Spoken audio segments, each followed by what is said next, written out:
ये वही केजरीवाल हैं जो धरने पर बैठकर बोल रहे थे कि जो भी इस कुर्सी पर बैठता है वही गड़बड़ करने लग जाता है।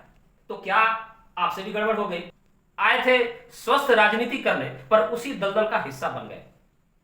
एक तरफ आप चिल्ला चिल्लाकर शिक्षा नीति की बात करते हैं तो दूसरी तरफ उतनी ही खामोशी से समाज युवा को नशा हुक्का की नीति में फंसाते हैं। राम जन्म में दूध मिला, कृष्ण जन्म में घी, कलयुग में दारू मिली, सोच समझ कर भी। इसीलिए तो हर स्थिति में शराब को खराब बताया गया है, सेहत के लिए भी और सिस्टम के लिए भी।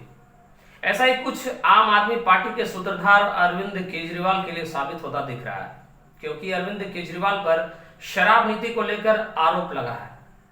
ऐसी क्या नीति जो एक बड़े घोटाले में बदल गई? क्या इसमें कमियां हैं? क्या सच में घोटाला हुआ है या अरविंद केजरीवाल को फंसाया जा रहा है? आइए पहले शराब नीति को समझ लें। शराब नीति को बनाने का मुख्य उद्देश्य था सरकारी राजस्व में वृद्धि, शराब के ठेकों का निजीकरण करना और ग्राहक के सुविधा व अनुभव में सुधार करना। अब इन नीतियों को देखकर सबसे पहले मन में यह ख्याल आता है कि जो सरकार शिक्षा नीति को लेकर बड़ी बड़ी दावे करती है, स्कूलें बनवाती है, वो नशे को बढ़ावा देने, अनुभव अच्छे करवाने के लिए शराब नीति भी बनाती है। मतलब पीने पिलाने के लिए अच्छा माहौल बनाने का प्रयास करती है।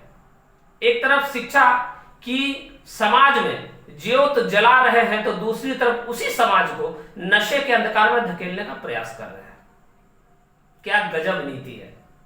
एक तरफ दिल्ली में पटाखे बैन करवाए जाते हैं प्रदूषण कम करने के लिए, तो दूसरी तरफ शराब नीति लाई जाती है ताकि पीने वालों को पीने का पूरा आनंद आ सके और न्यू कमर को भी आकर्षित किया जा सके।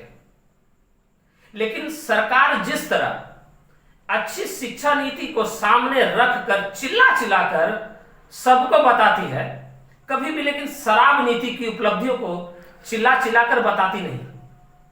आइए कुछ और भी पहलुओं को समझने का प्रयास हम करते हैं। दिल्ली को 32 जोन में बांटा जाएगा और हर जोन में 27 शराब के ठेके होंगे। प्रत्येक जोन को एक निजी कंपनी को नीलाम किया जाएगा और जो भी कंपनी नीलामी प्रक्रिया में शामिल होगी उसका प्रवेश शुल्क जो है 10 लाख रुपया होगा।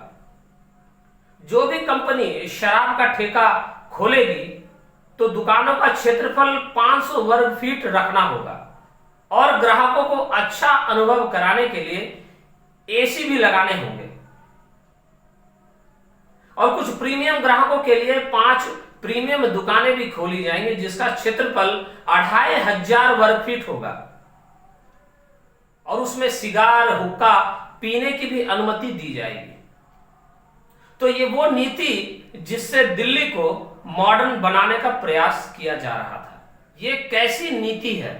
एक तरफ हाथों में पुस्तक बांटी जा रही है तो दूसरी तरफ अच्छे अनुभव कराने के लिए शराब की बोतलें। विपक्ष का आरोप है कि यह एक घोटाला है। कुछ तर्क भी दिए जा रहे हैं कि क्यों इस शराब नीति को घोटाला कहा जा रहा है। कुछ बिंदुओं से इसको भी समझने का प्रयास हम करते हैं। हमने जितना डाटा कलेक्ट किया है हम अपने तरफ से आपको समझाने का प्रयास कर रहे हैं। पहली बिंदु है, एलजी सक्सेना ने गृह मंत्रालय को पत्र लिखकर दिल्ली शराब नीति के तहत आम आदमी पार्टी सरकार के जांच की मांग की। उन्होंने बताया कि नीति परिवर्तन के बाद राजस्व में कमी आएगी। मतलब वर्तमान की शराब नीति लागू करने से जो फायदा सरकार को होना चाहिए वो फायदा सरकार को न होकर निजी कंपनियों को होगा। और यह आरोप दिल्ली के उपराज्यपाल लगा रहे हैं। दूसरा आरोप है कार्टेलाइजेशन। मतलब सरकार ने नीति में यह नियम बनाया कि कोई भी कंपनी शराब की निर्माता और खुदरा विक्रेता दोनों नहीं हो सकती है। इसलिए 2 अलग अलग इकाई होनी चाहिए।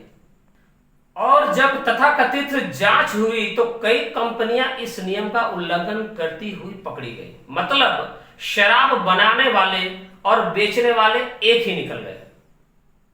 तीसरा आरोप यह लगा कि शराब नीति बिना उपराज्यपाल और कैबिनेट की मंजूरी के लागू हुई और उन्हें पंजाब चुनाव लड़ने के लिए पैसे तक मिले। अब जब घोटाले का आरोप लगा तो जांच होनी शुरू हो गई। ईडी ने जांच में बताया कि घोटाला हुआ है। कुल मिलाकर अरविंद केजरीवाल की सरकार पर मनी लॉन्ड्रिंग का केस बन रहा है, जो तथाकथित शराब नीति की वजह से है। ईडी ने सबूतों के माध्यम से दावा किया कि अरविंद केजरीवाल ने कथित तौर पर साउथ ग्रुप के पक्ष में नीतिगत बदलावों के लिए 100 करोड़ रुपए मांगे, यानी लाभ पहुंचाने के लिए मनी डिमांड की गई। और अगर यह सबूत पेश की जाए तो आम आदमी पार्टी की मुश्किलें और भी बढ़ सकती हैं। फिलहाल तो अरविंद केजरीवाल जेल में बंद है। कौन दोषी है, किसने घोटाला किया है, यह जांच का विषय है। हमारा प्रयास सिर्फ तथ्यों पर प्रकाश डालना है। आरोप कितने सही है यह न्यायालय तय करेगी। लेकिन पिछले कुछ दिनों से पूरे भारत में चर्चा है कि केजरीवाल जेल में क्यों है, उनको जमानत क्यों नहीं मिल रही है। क्या केजरीवाल किसी राजनीतिक साजिश का शिकार हो रहे हैं? और सबसे बड़ा सवाल है कि चुनाव के ही ठीक पहले केजरीवाल गिरफ्तार किए गए, क्या इसे चुनाव तक नहीं टाला जा सकता था? फिलहाल तो केजरीवाल जेल में है, उन्हें जमानत नहीं मिली। ये वही केजरीवाल हैं जो धरने पर बैठकर बोल रहे थे कि जो भी इस कुर्सी पर बैठता है वही गड़बड़ करने लग जाता है। तो क्या आपसे भी गड़बड़ हो गई? जिनको आप भ्रष्टाचारी कहते थकते नहीं थे, उनके ही गठबंधन में भी आप शामिल हो गए।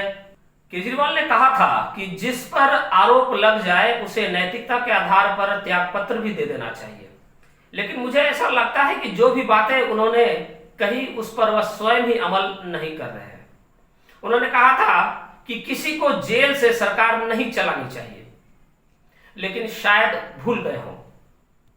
अब अगर कथनी और करनी में फर्क होगा तो भ्रष्टाचार के आरोप तो लगेंगे ही। आए थे स्वस्थ राजनीति करने पर उसी दलदल का हिस्सा बन गए। एक तरफ आप चिल्ला चिल्लाकर शिक्षा नीति की बात करते हैं तो दूसरी तरफ उतनी ही खामोशी से समाज युवा को नशा हुक्का की नीति में फंसाते हैं, सिर्फ सरकारी राजस्व बढ़ाने के लिए। एक तरफ पटाखे बैन करते हैं तो दूसरी तरफ उत्तम क्वालिटी के नशा को प्रमोट करते हैं। जैसी करनी वैसी भरनी। अरविंद केजरीवाल दोषी हैं या नहीं ये तो कोर्ट डिसाइड करेगी। जनता क्या सोचती है इस पर आप कमेंट करके हमें जरूर बताइएगा। जय हिंद।